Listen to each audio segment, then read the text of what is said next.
Salmo 133. Cántico gradual de David. Mirad cuán bueno y cuán delicioso es habitar los hermanos juntos en unidad. Es como el buen óleo sobre la cabeza, que desciende sobre la barba de Aarón, que desciende hasta el borde de sus vestiduras, como el rocío del Hermón, que desciende sobre los montes de Sión, porque allí envía Jehová bendición y vida eterna. Que el Señor bendiga esta lectura de su palabra y además la predicación de su palabra. En verdad, creo que el que no ama el Salmo 133 debe tener un corazón de piedra, porque es tan hermoso. Y el que ama al Salmo 133 tiene la gracia de Dios y tiene la semejanza de Jesús mismo. Este salmo viene como uno de los cánticos graduales, los cánticos que usaron los judíos cuando subían al monte Sión para adorar al Señor. Los graduos eran como pasos de avanza a la casa del Señor. Y aquí estamos, hemos reunido aquí para adorar al Señor. Y es algo que es como un fruto de la adoración verdadera del Señor, y es también un ingrediente necesario para adorar al Señor, que tenemos la unidad entre nosotros. Así que vamos a hacer dos cosas en este sermón. Primero, Dios, vamos a escudriñar el Salmo. Vamos a ver cada palabra, cada frase, y en el segundo lugar vamos a escudriñar el corazón y la vida usando este salmo. Entonces, en primer lugar, vamos a escudriñar el salmo.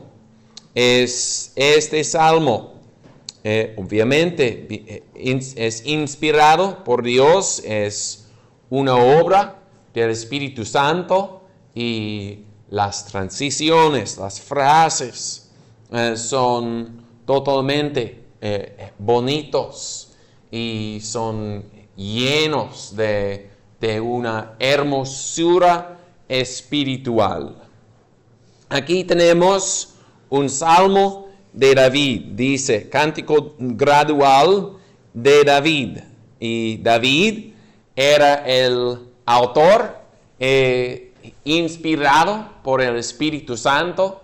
David era el hombre lleno del Espíritu Santo, pero también él era pecador. De hecho, él era un gran pecador.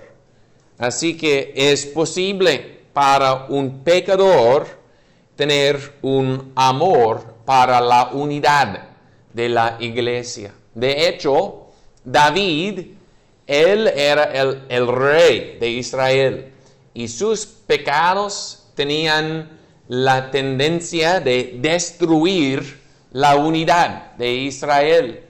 Él pecó en gran manera con Batseba. Y él trajo en el reino de Israel grandes problemas. muchas divisiones entre sus hijos, entre Amnón y Absalón. Él hizo una ruptura en Israel por sus pecados. Sí, David sí era un pecador, pero sin embargo amó verdaderamente la unidad del pueblo de Dios. Y tenemos aquí las palabras: mirad cuán bueno y cuán delicioso es habitar los hermanos juntos en unidad. Aquí tenemos palabras fuertes. El Señor nos manda: mirad, es decir, abre tus ojos. Por naturaleza somos ciegos y no podemos ver cosas como son. Pero el Señor, en su misericordia, aquí viene y Él abre nuestros ojos para que veamos lo que es verdaderamente precioso. Es como somos bien dormidos y el Señor tiene que venir en su palabra para levantarnos, para despertarnos, para que podamos ver la gran bondad de la unidad cristiana. Aquí dice: mirad cuán bueno y cuán delicioso es habitar los hermanos juntos en unidad. No simplemente dice es bueno y es delicioso habitar los hermanos juntos. No simplemente es bueno, pero cuán bueno es. Así que la unidad cristiana es una bendición y no podemos comprender tan grande es. Dice dos palabras sobre la unidad: cuán bueno y cuán delicioso es. Así que la unidad en Cristo es algo bueno. ¿Por qué es bueno? Porque tiene que ver con Dios mismo. Dios es bondad. Y la unidad tiene que ver con el Dios bueno. De hecho, en Dios hay unidad. Dios es una unidad, porque hay un solo Dios y existe en tres personas. Tres personas, un Dios. Dios mismo es una unidad. Entonces, en la unidad cristiana hay una semejanza pequeña de Dios mismo. Cuán bueno y cuán delicioso es. El yugo de Cristo no es pesado. Su yugo es fácil, su carga ligera. La unidad cristiana es delicioso delante de los ojos de Dios y es delicioso también para nosotros. Es como el rocío que nos refresca. Somos debajo de un yugo. Cristo tiene un yugo y quiere decir que necesitamos servir al Señor debajo de un yugo, pero el yugo que nos reúne es un yugo fácil. Cuán bueno y cuán delicioso es habitar los hermanos juntos en unidad. hay una expresión aquí que tiene que es relacionado a otro versículo. Deuteronomio 25. En Deuteronomio 25, versículo 5.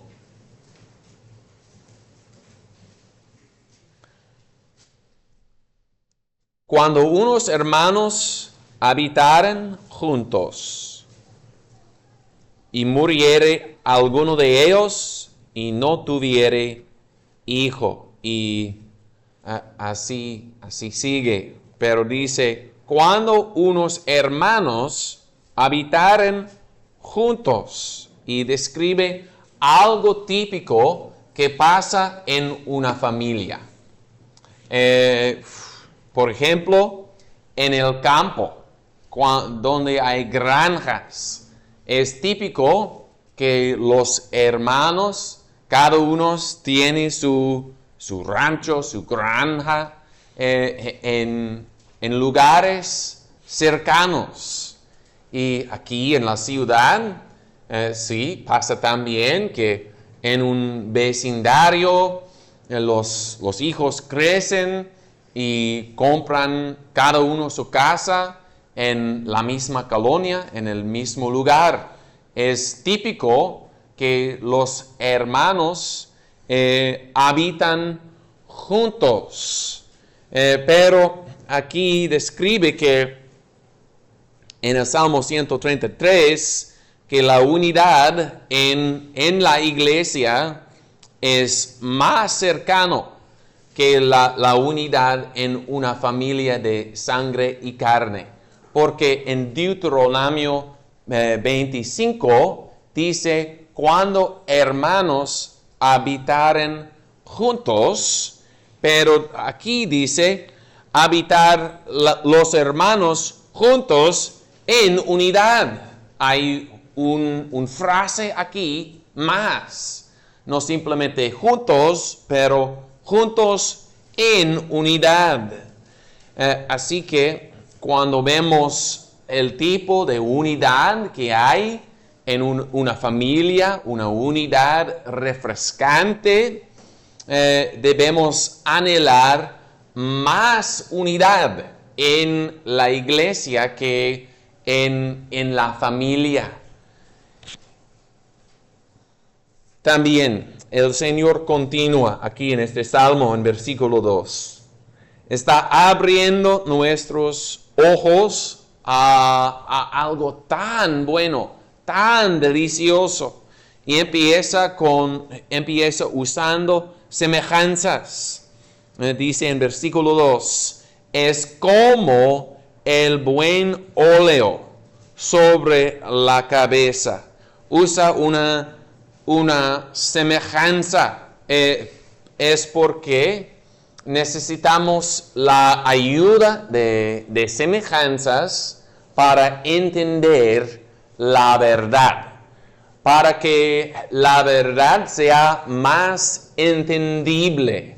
Y con conceptos grandes, a veces los conceptos no llaman nuestra atención como deben, pero el Señor aquí en su palabra empieza usando imágenes simples que tienen que ver con cosas que usamos como óleo. Y dice que la unidad se parece a un óleo. Y usamos aceite quizás o un óleo como una medicina para la salud, para el rostro, para aprovechar la apariencia del rostro. Y así es la unidad en Cristo. Y muchas veces en la palabra de Dios, el óleo, el aceite representa una persona. El Espíritu Santo representa la unción del Espíritu Santo. Y así entendemos que la unidad en Cristo es una obra del Espíritu. El Espíritu es el buen óleo. ¿Y cómo recibe la iglesia la unción del Espíritu Santo? A través de Cristo, a través de la cabeza. Porque Cristo es la cabeza de su cuerpo, y aquí describe que la unidad es como el buen óleo sobre la cabeza. Cristo ha merecido todas las bendiciones para su cuerpo, y es como las bendiciones de salvación caen primeramente en Cristo, la cabeza, y luego descienden a todos los miembros de su cuerpo. Y la cabeza, ¿dónde está ahorita? Está a la diestra de Dios en los cielos. Está exaltado supremamente. Y de la cabeza exaltada desciende las bendiciones, como vemos en el día de Pentecostés. Cuando Cristo subió a los cielos, el Espíritu descendió. Y así vemos que la unidad en Cristo es algo que pasa en la tierra. Pero lo que pasa en la tierra, en la unidad cristiana, muestra la gloria y la exaltación de la cabeza de la iglesia en los cielos. Y describe también, la unidad es como el buen óleo sobre la cabeza que desciende sobre la barba. Desciende. La unidad no es algo que podemos hacer en nuestras propias esfuerzos. Es algo que desciende de los cielos. ¿Cómo conseguimos la unidad? Con oración.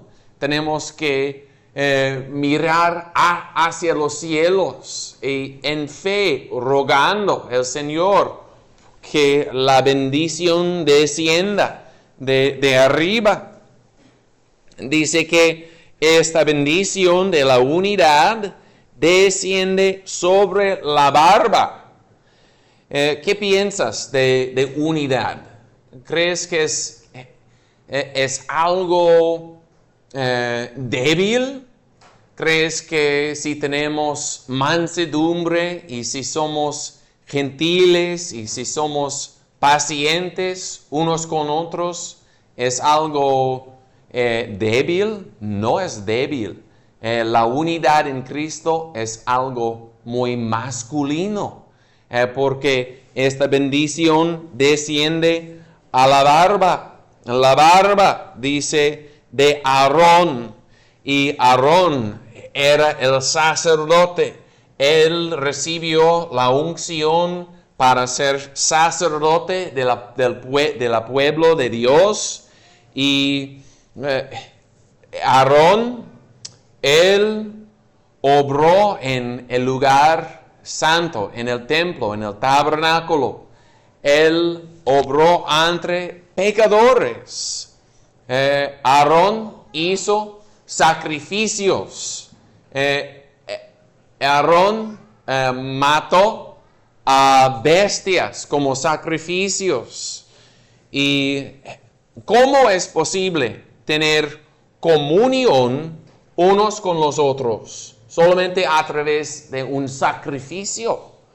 Así que Aarón, en su oficio, hizo paz entre pecadores y un Dios santo. Y cuando hay paz entre un Dios santo y pecadores, los pecadores también pueden tener comunión unos con otros. Fue el sacerdote que era el centro de la unidad del pueblo de Dios. Y así es también para nosotros. Cristo es el sumo sacerdote. Y la unidad está centrado en Él y en su obra. Esta unción desciende sobre la barba de Aarón y desciende hasta el borde, o dice en hebreo, la boca de sus vestiduras, el collar de sus vestiduras. Y sus vestiduras representaron su oficio sí, que era un sacerdocio para reconciliar el pueblo a Dios y las personas en la iglesia unos a otros. Entonces tenemos el sumo sacerdote verdadero en la iglesia de Roma. Por ejemplo, tienen sacerdotes falsos y debemos anhelar más unidad en la iglesia protestante para mostrar que nosotros tenemos el sacerdote verdadero. Dice también el versículo 3 que esta unidad desciende como el rocío del Hermón. Y en Georgia teníamos cayó nieve este invierno pasado, y creo que quizás aquí también en Nuevo Laredo cayó un poquito de hielo, y era algo sorprendente, ¿no? Y algo refrescante en un lugar donde no esperamos hielo, cayó hielo. Y así fue en esta descripción, porque Hermón era en el norte, un montón donde cayó nieve, pero en Sión era más al sur. Y el nombre Sión significa algo que es seco. Y en la ciudad seca, entonces cayó rocío.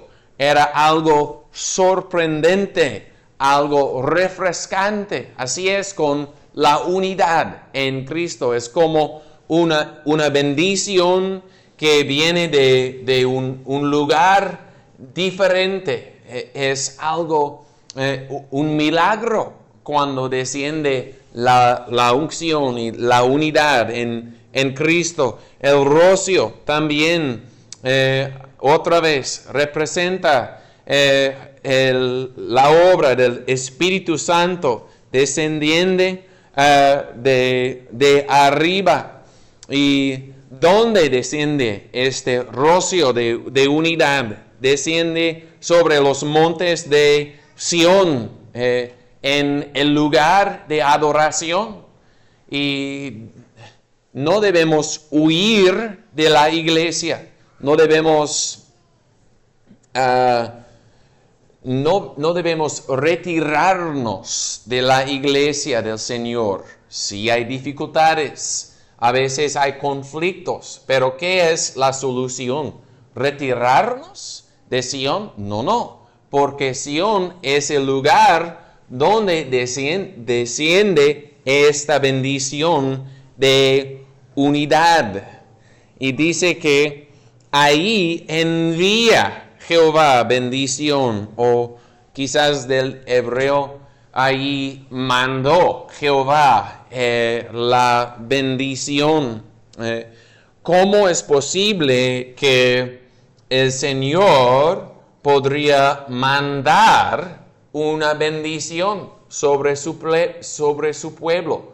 ¿Cómo puede Dios mandar bendiciones sobre pecadores que merecen una maldición? Deseamos que una maldición descienda sobre nosotros, pero ¿Por qué desciende una bendición? Por Cristo y su justicia perfecta. Y dice que ahí envía Jehová bendición y vida eterna. Entonces la unidad en Cristo es como una prueba de la vida eterna en los cielos. La unidad es una prueba de una etapa cuando vamos a tener una unidad perfecta. En los cielos, en gloria, no va a ser ninguna división, no va a ser ninguna envidia, va a ser una unidad perfecta.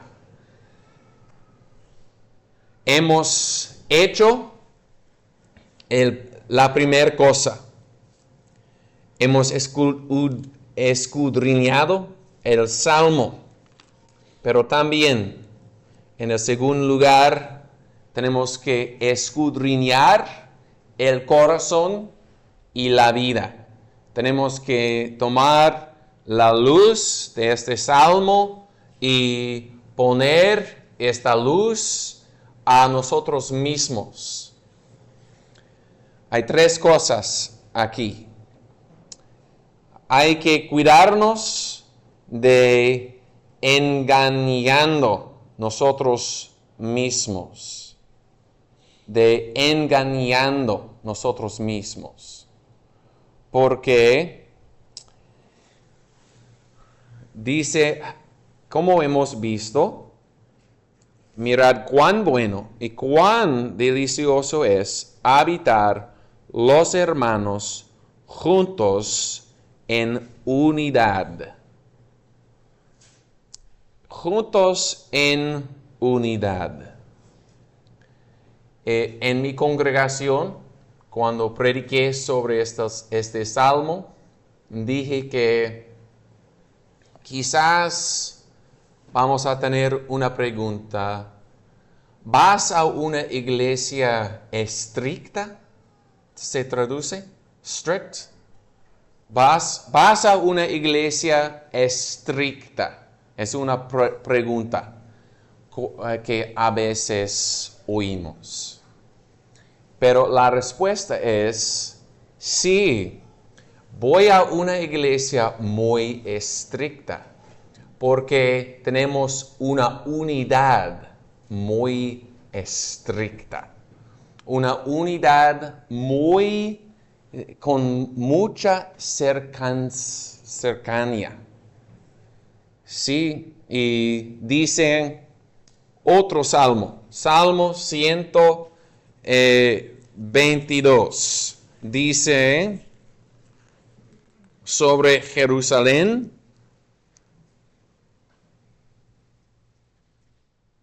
122, versículo 3, Jerusalén, que es edificada como una ciudad que está bien unida entre sí, bien unida entre sí. No he visitado Jerusalén, no he visto las piedras de Jerusalén, pero entiendo que hay edificios antiguos que tienen piedras muy cercanas, tan cercanas que no puedes poner una tarjeta entre dos piedras en unos edificios antiguos. Es la unidad estricta que debemos anhelar y por lo cual debemos pelear. Porque, ¿qué somos en la iglesia? Somos piedras vivas y debemos pelear por una unidad muy estricta. Debemos estar tan cercanos como piedras donde no podemos meter una tarjeta entre las piedras. Empieza con los pensamientos, las cosas interiores. Cuando tenemos Unos pensamientos es como separamos las piedras y hacemos un espacio entre las piedras. Por ejemplo, meditando en los errores del pasado de mi prójimo en la iglesia, meditando en los pecados anteriores de mi hermano. O, por ejemplo, cuando en nuestros pensamientos de nuestro hermano pensamos, él no está creciendo, él está en el mismo lugar espiritual como 1 año o 2 años anterior. Él no ha crecido. Cuando tenemos pensamientos sobre los motivos de otros, es un tipo de pensamiento que hace una separación entre las piedras. Porque podemos ver lo que un prójimo hace, podemos oír lo que un hermano dice, pero no sabemos el motivo, sino excepto el hermano dice, este es mi motivo. Entonces, cuando tenemos nuestras ideas, cuando hacemos una idea, ¿cuál era su motivo? Es un pensamiento que hace una separación entre las piedras. En los pensamientos, en palabras, podemos hacer una separación. Por ejemplo, cuando hablamos mucho de los errores de otros, cuando hablamos mucho de sus pecados, hace una separación.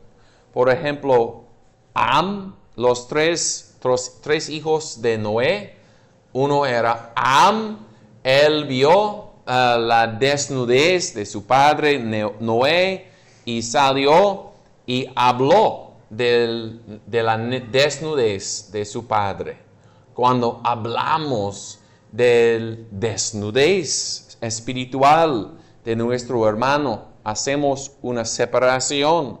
En palabras podemos detener palabras y hacer una separación. Por ejemplo, cuando detenemos palabras de comendación, cuando detenemos palabras en oración, cuando hay un silencio en oración hacia el Señor para nuestro hermano, hace una separación.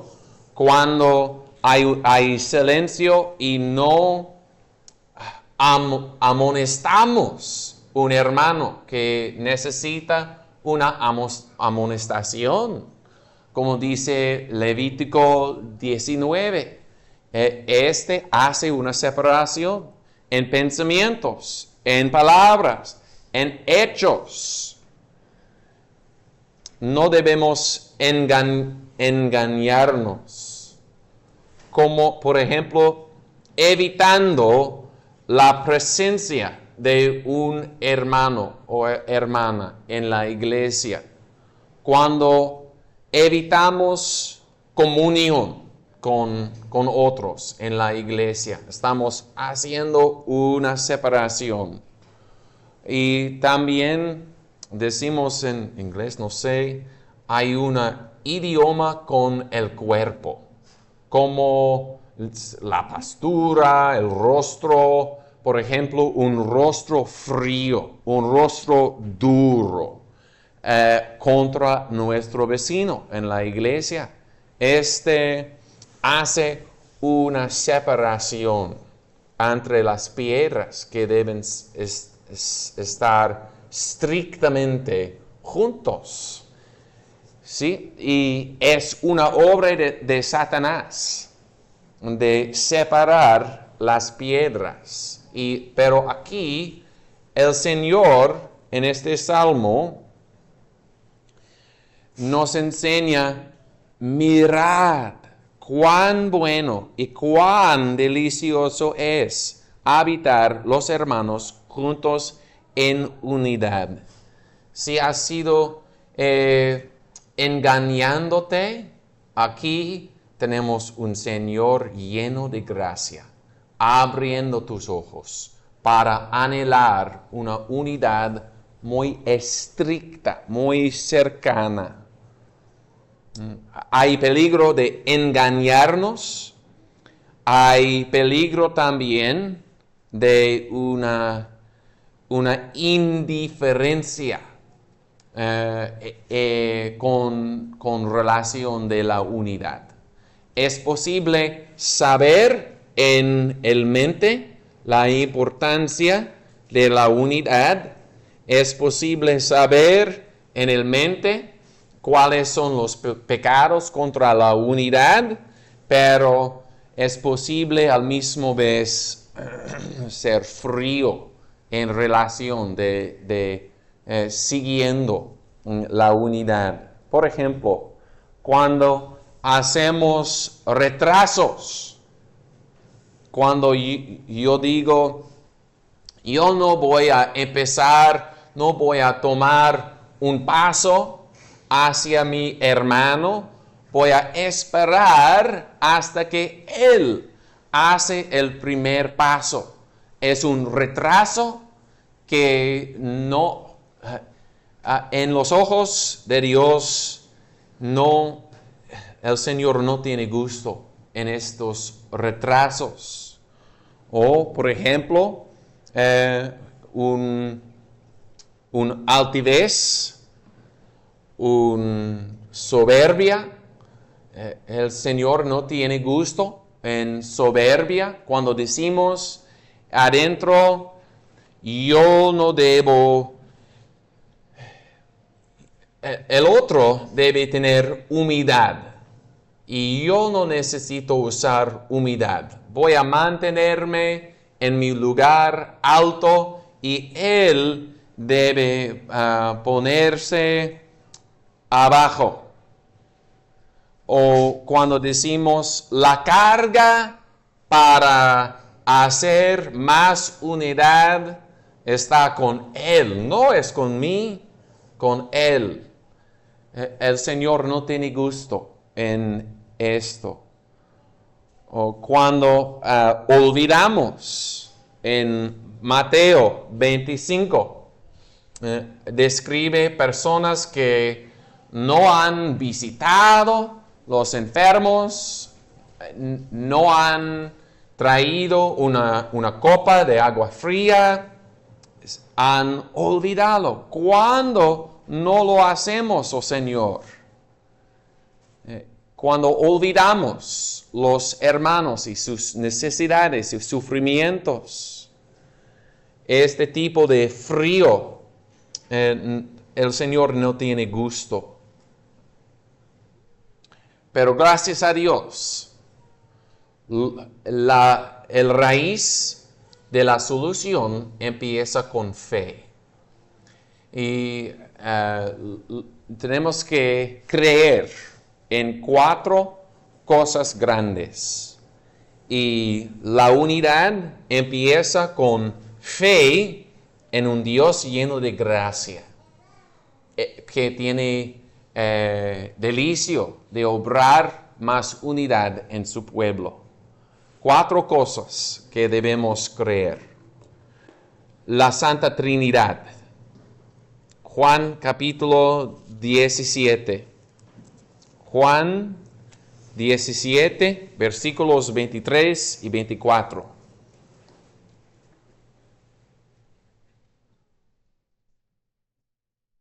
Yo en ellos y tú en mí, para que sean perfeccionados en uno, y para que el mundo conozca que tú me enviaste y que los has amado como a mí me has amado.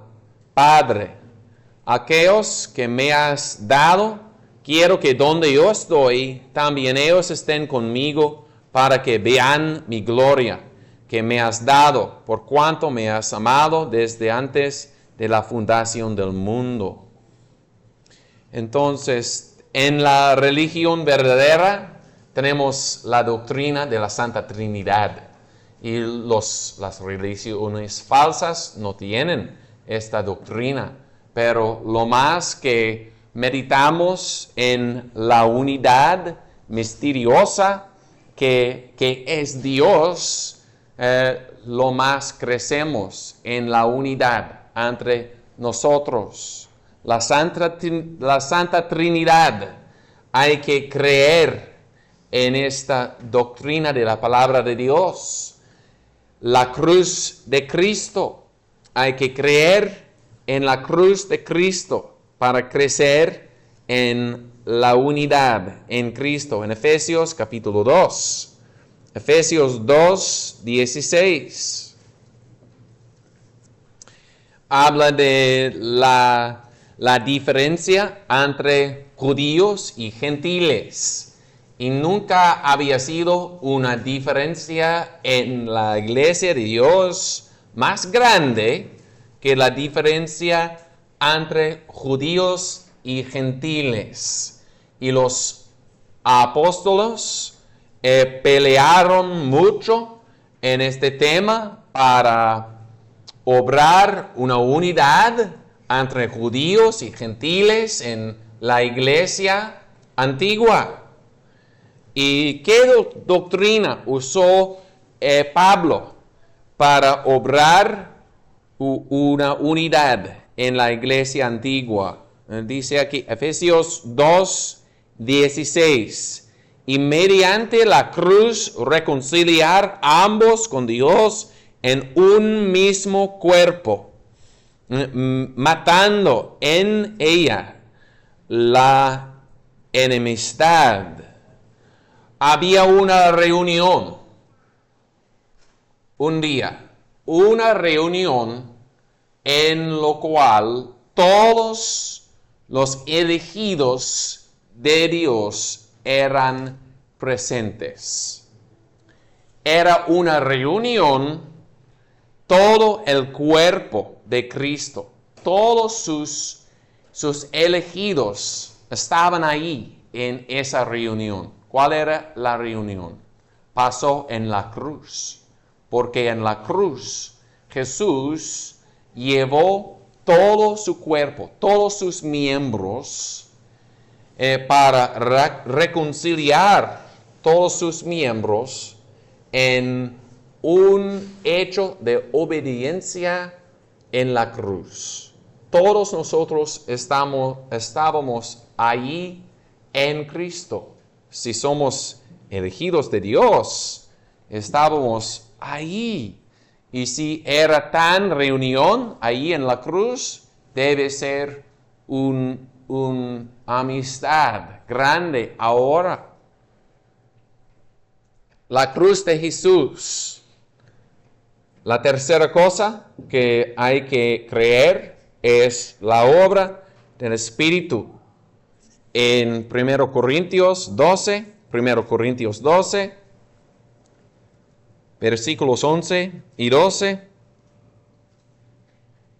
Mas todas estas cosas las hace uno y el mismo Espíritu, repartiendo particularmente a cada uno como Él quiere.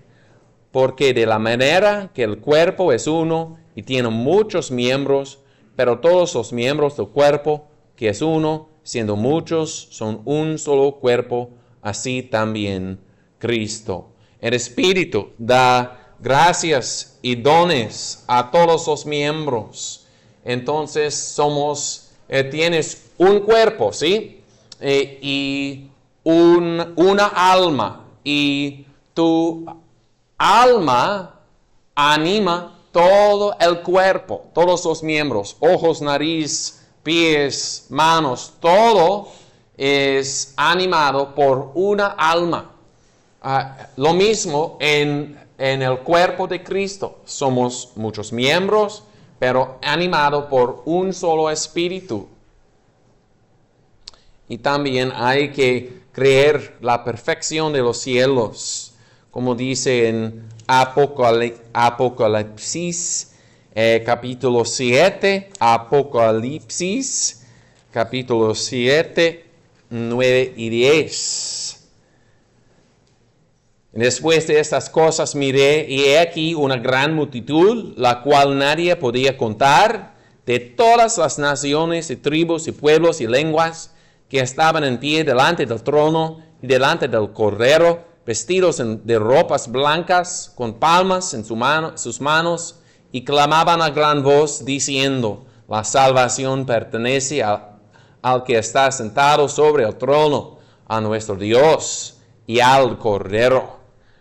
Hay perfección prometido en los cielos, una perfección de unidad entre todos, de todos los países, siempre y siempre delante del trono adorando al Señor. Y hay esta esperanza, y esperanza nos anima trabajar y obrar ahorita mismo